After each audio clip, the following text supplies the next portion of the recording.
तो hello everyone, welcome to Chhattisgarh current hub. और आज कितनी तारीख है? आज है 24। तो 24 तारीख को मैं करंट अफेयर लेके आया हूँ। और पहले मैं क्या करता था, छत्तीसगढ़ और नेशनल करंट अफेयर जो है उसकी अलग अलग वीडियो लाता था, ठीक है। लेकिन अब मैंने क्या कर दिया है, दोनों को मर्ज कर दिया है। क्यों? क्योंकि छत्तीसगढ़ के पॉइंट ऑफ व्यू से देखे तो उतने अच्छे करंट नहीं आ रहे हैं, नहीं आते हैं डेली के डेली, जो एग्ज़ाम के लिए इंपॉर्टेंट है, ठीक है। तो बकवास पढ़ने से कोई फ़ायदा नहीं है। महत्वपूर्ण तिथि की बात कर लेते हैं। 20 फरवरी क्या मनाया गया? विश्व पेंगोलिन दिवस। और हाल ही में छत्तीसगढ़ किस जिले में पेंगोलिन देखा गया था? तो कहाँ देखा गया था? कोरबा में, ठीक है, इसको ध्यान में रखिएगा। और अंतर्राष्ट्रीय मातृभाषा कब मनाया गया? 21 फरवरी को मनाया गया। इसका सब्जेक्ट ये है, ठीक है, इसको ध्यान में रखिएगा। और 22 फरवरी को मनाया गया विश्व स्काउट दिवस, ठीक है, इसको ध्यान में रखिएगा। पहला क्वेश्चन है, छत्तीसगढ़ राज्य के किस जिले को प्रधानमंत्री किसान सम्मान निधि के श्रेष्ठ क्रियान्वयन के लिए राष्ट्रीय अवार्ड मिला? ठीक है, बात की जा रही है क्रियान्वयन की। क्यों? प्रधानमंत्री किसान सम्मान निधि योजना क्या है? तो इसके तहत 6,000 रुपये की राशि दी जाती है। किसको? किसानों को, ठीक है। और ये साल में 3 किस्तों में दी जाएगी, ठीक है, 3 किस्तों में ही दी जाती है, 2-2 हज़ार रुपये करके। तो उसके बेहतर क्रियान्वयन के लिए, मतलब राशि को सबसे अच्छा किसने आवंटन किया? तो किसने किया? बिलासपुर में किया। इसको ध्यान में रखिएगा, ठीक है। और किसान जो सम्मान निधि योजना है कब चालू हुआ था? तो 1/12/2018 को चालू हुआ था, ठीक है, इसको ध्यान में रखिएगा।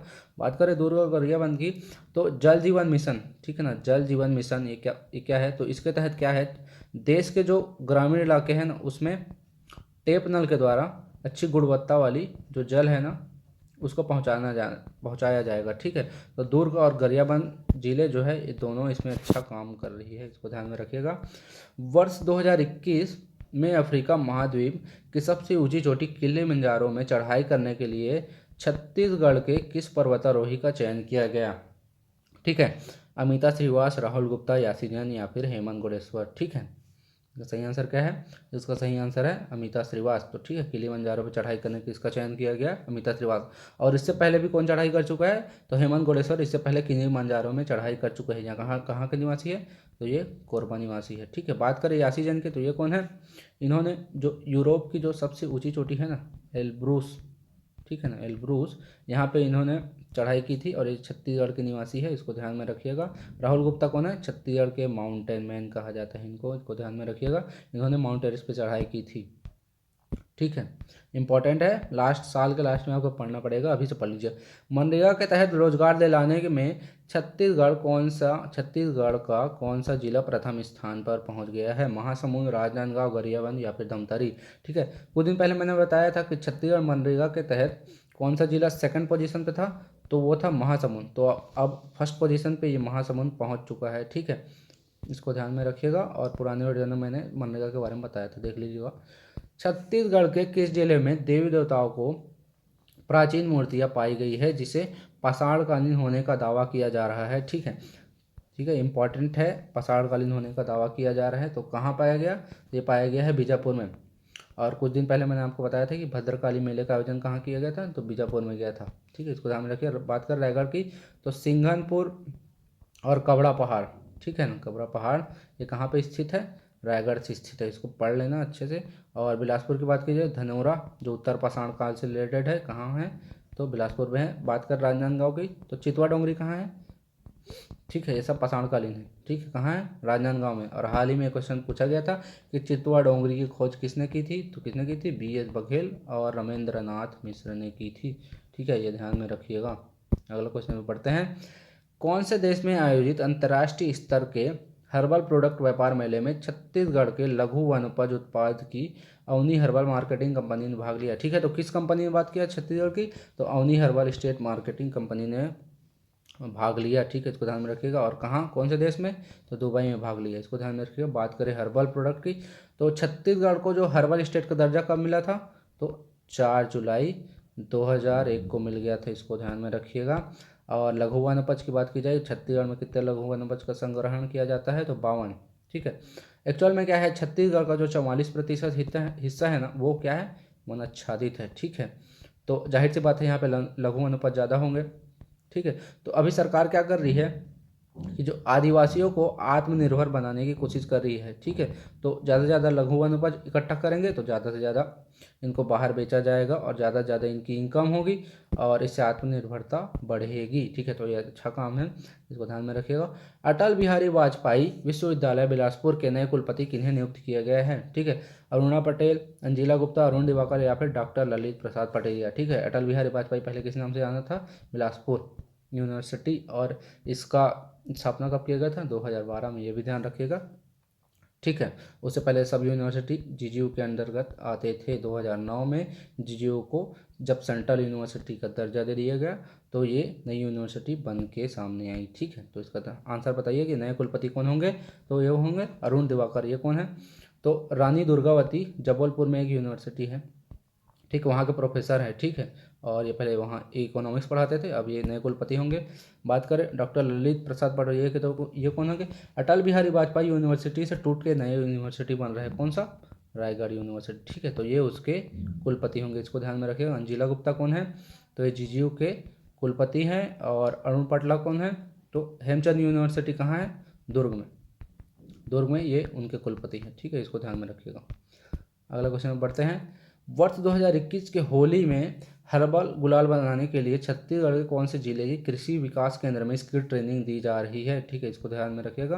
कृषि विकास केंद्र में इसकी ट्रेनिंग दी जा रही है, कहाँ? ये कांकेर में दी जा रही है, ठीक है। किस योजना के तहत? आदिवासी अप योजना के तहत, ठीक है, ट्रेनिंग दी जा रही है, इसको ध्यान में रखिएगा। हर्रा प्रोसेसिंग यूनिट कहाँ है? बस्तर में, ठीक है। काजू प्रोसेसिंग यूनिट कहाँ है?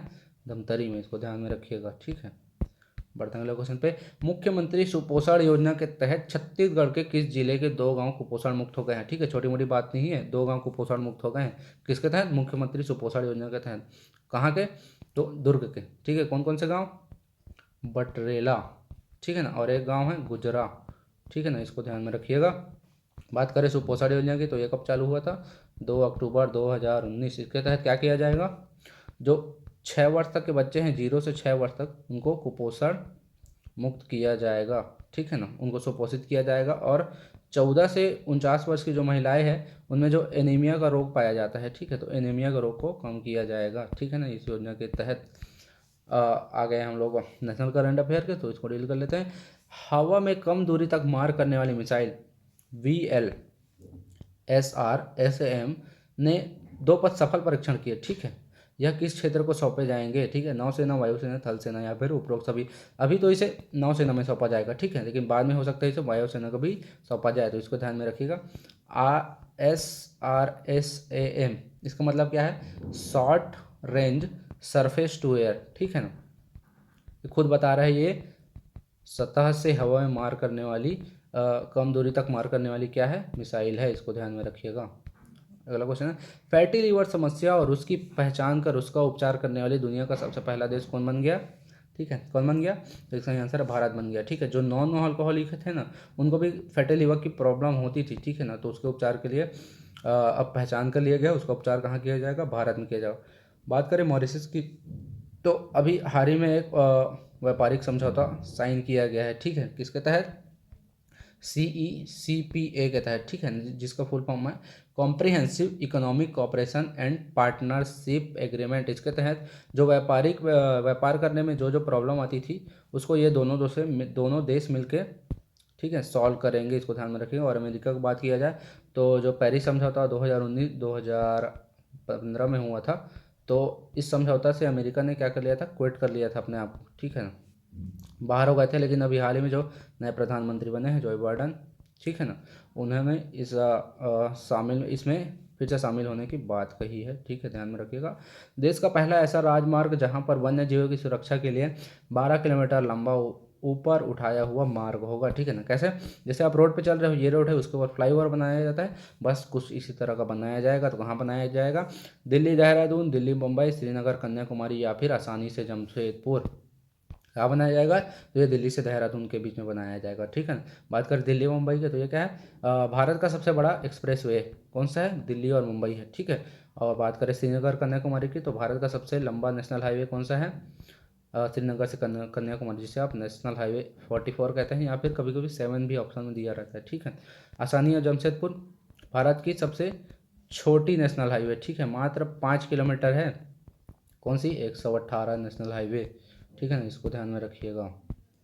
अगला क्वेश्चन है 19 फरवरी 2021 को कौन सा देश आधिकारिक तौर पर 2015 पेरिस समझौते में फिर से शामिल हो गया? थोड़ी देर मैंने पहले बताया था, अमेरिका शामिल हो गया है, ठीक है। बात करें नेपाल की, तो MOU समझौते के तहत क्या है, भारत नेपाल में 6 स्कूल बनाने वाला है, ठीक है ना, नेपाल में 6 स्कूल बनाने वाला है, इसको ध्यान में रखिएगा। बात करते हैं अबू धाबी की, तो भारतीय नौसेना की एक INS प्रलय, ठीक है ना, कौन सी शिप है, ठीक है, ये वहाँ पार्टिसिपेट करने जा रही है, किस लिए? तो आईडेक्स के लिए। आईडेक्स क्या है, ठीक है, आईडेक्स क्या है? तो ये है अंतर्राष्ट्रीय रक्षा प्रदर्शनी, ठीक है, अंतर्राष्ट्रीय रक्षा प्रदर्शनी।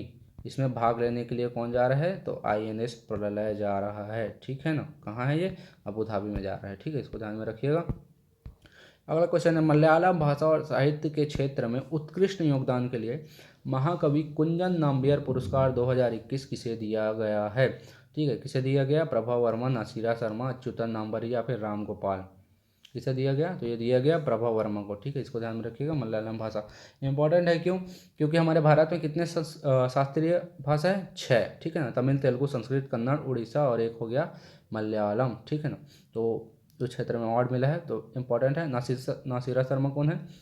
तो इन्हें 2019 में व्यास सम्मान दिया गया, तो इसको ध्यान में रखिए। अच्युतन नाम्बरी को कौन नहीं जानता, और हाल ही में इनका निधन हो गया है, तो किस लिए फेमस थे, इसको ध्यान में रखिएगा, ये भी मलयाली कवि थे, ठीक है ना। बात करें लक्षद्वीप की, तो लक्षद्वीप में भी मलयाली भाषा बोली जाती है, इसको ध्यान में रखिएगा, ठीक है, एक्स्ट्रा है ये। बढ़ते हैं अगले क्वेश्चन पे। ऑस्ट्रेलिया ओपन 2021 टेनिस पुरुष सिंगल विजेता कौन है? इवान डोडिक, फिलिप पोलासेक, नोवाक जोकोविच या फिर रोजर फेडरर? ठीक है, तो इसका विजेता कौन है? नोवाक जोकोविच ने जीता, ठीक है। ये इनके करियर का तीसरा ऑस्ट्रेलियन ओपन ग्रैंड स्लैम था, ठीक है।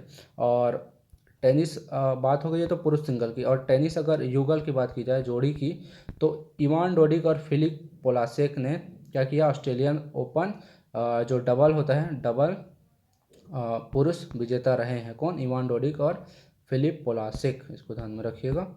अगला क्वेश्चन है खेलो इंडिया यूनिवर्सिटी गेम्स का द्वितीय संस्करण कहाँ आयोजित किया जाएगा? कर्नाटक, उड़ीसा, अंडमान निकोबार या फिर उत्तर प्रदेश?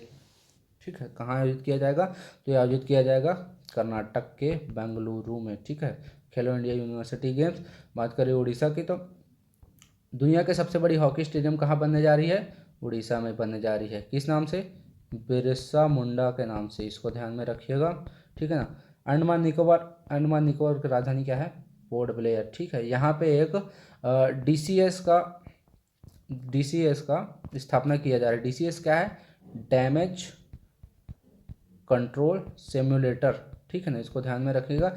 जो युद्ध में जो जहाज होते हैं, हवाई जहाज या फिर कोई भी जहाज, ठीक है ना, तो उनको डैमेज, यहाँ पे जो डैमेज होते हैं उनका रिपेयर कहाँ किया जाएगा? अंडमान निकोबार में। और इसकी स्थापना कौन करेगी? गोवा बनाएगी, ठीक है ना, इस DCS को, इसको ध्यान में रखिएगा। उत्तर प्रदेश क्या है? हाल ही में इन्होंने बजट पेश किया है, ठीक है, तो ये भारत का सबसे पहले पेपर रहित बजट है, ठीक है ना, ये पेपर रहित बजट है, इन्होंने ऑनलाइन किया है ये, ठीक है, इसको ध्यान में रखिएगा। संयुक्त राष्ट्र मानव अधिकार परिषद के सलाहकार समिति के पहले भारतीय अध्यक्ष कौन बने? ठीक है, अजय मल्होत्रा, एन वेणुधर रेड्डी, अजय माथुर या फिर हाशिमोतो? कौन बने? तो ये बने अजय मल्होत्रा, ठीक है। कौन? सलाहकार समिति के पहले भारतीय अध्यक्ष। एन वेणुधर रेड्डी कौन है? तो ये PIB के नए अध्यक्ष बने हैं, ठीक है, इसको ध्यान में रखिएगा। ये भारत सरकार की ऑफिशियल वेबसाइट है, आप इस पर जा सकते हो, इसको जाके देखना चाहिए आपको, ठीक है। UPSC के अगर आप प्रिपरेशन करते हो तो UPSC वाले इसी को प्रेफर करते हैं, ठीक है। अजय माथुर कौन बने? तो इंटरनेशनल सौर गठबंधन है ना, ISA, इसके नए अध्यक्ष बने कौन? अजय माथुर। हाशिमोतो कौन बनी? तो ये टोक्यो में जो ओलंपिक होने वाले हैं उसके अध्यक्ष कौन बनने वाली है? हाशिमोतो, ठीक है ना, ये जापानी मंत्री है, इसको ध्यान में रखिएगा। देश का पहला खिलौना महोत्सव कहाँ मनाया जाएगा? मध्य प्रदेश, महाराष्ट्र, गुजरात या फिर केरल? इसको ध्यान में, डायरेक्ट क्वेश्चन है, कहाँ मनाया जाएगा? तो मध्य प्रदेश मनाया जाएगा। कब से? 27 फरवरी से 2 मार्च तक मनाया जाएगा। किससे? वर्चुअल तरीके से, ठीक है। और ये भी ध्यान में रखिएगा, महाराष्ट्र में भी इस तरह का कुछ आयोजन किया गया था, हस्तशिल्प किया गया था वहाँ पे, ठीक है। अगला क्वेश्चन है कांगो के नए प्रधानमंत्री कौन बने? Mario Draghi, Jean Michel, Jean Castex या फिर बोरिस जॉनसन?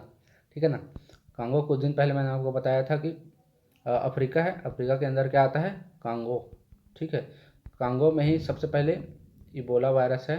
अभी जो मतलब करंट में इबोला वायरस 2021 में इसके साक्ष्य कहाँ मिले हैं इबोला वायरस के, तो कांगो में मिले हैं। और इसके नए प्रधानमंत्री कौन बने हैं, तो जैन माइकल बने हैं। ठीक है, इसको ध्यान में रखिए। मारो दरथी कौन है, ये इटली के अभी अभी हाल ही में प्रधानमंत्री बने हैं। जैन कास्टेक्स कौन है, तो ये फ्रेंच प्राइम मिनिस्टर है, इसको ध्यान में रखिएगा। और बोरिस जॉनसन तो जानते ही हैं ऑस्ट्रेलिया के हैं। ठीक है ना, इतना आप ध्यान में रखिएगा। और आज के लिए बस इतना ही है। ठीक है, तो मिलते हैं कल। आज के लिए थैंक यू।